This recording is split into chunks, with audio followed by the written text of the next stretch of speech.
আপনাদের পরিকল্পনাগুলো কি শুধু প্রতিশ্রুতির মধ্যে সীমাবদ্ধ থাকবে নাকি আপনারা বাস্তবায়ন করবেন? এবং আপনার দল যদি ক্ষমতায় আসে, আগামী বাংলাদেশ নিয়ে যে পলিসিগুলো আছে ওইগুলো আমাদেরকে কিভাবে এনশিওর করবেন যে আপনারা এগুলো বাস্তবায়ন করবেন? দেখেন, আমরা তো একটা political party. I will be totally honest with you. আমি আজকে বললাম একটা, কিন্তু করলাম না। পরশুদিন আপনি আমাকে ধরবেনই। আপনি যদি এবার আমাকে ভোট দেন, পরের বার আপনি ভোট দিবেন না আমাকে, ব্যাপারটা তাই না? তো আমার বেনিফিটটা কি?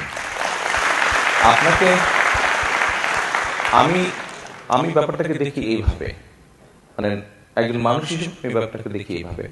আপনাকে আমি যেই কমিটমেন্টগুলো করলাম, আমি মনে করি যে আপনি যদি দেখেন যে হ্যাঁ, তারেক রহমান এবং তার দল বা তার সরকার কাজগুলো করার চেষ্টা করছে, হয়তো 100% সাকসেসফুল হচ্ছে না, চেষ্টা করছে, তখন কিন্তু আপনি আমার পাশে থাকবেন। At least I have tried. আর আমি যদি না করি সেটাও আপনি বুঝতে পারবেন। তো না করলে তো আপনার সাপোর্টটা আমার থেকে চলে যাবে। একটা পলিটিক্যাল পার্টি হিসেবে কেন আমি আপনার সাপোর্টটা হারাতে চাইবো? মানে এটা লজিক মেক করে না। তো আমি চেষ্টা করবো, পারবো কি পারবো না সেটা হচ্ছে পরের ব্যাপার, কিন্তু আমি যে কমিটমেন্টটা দিয়েছি সেটা চেষ্টা করবো। তো চেষ্টা না করলে আপনার সাপোর্টটা থাকছে না, তো আমার লাভটা কি তাতে?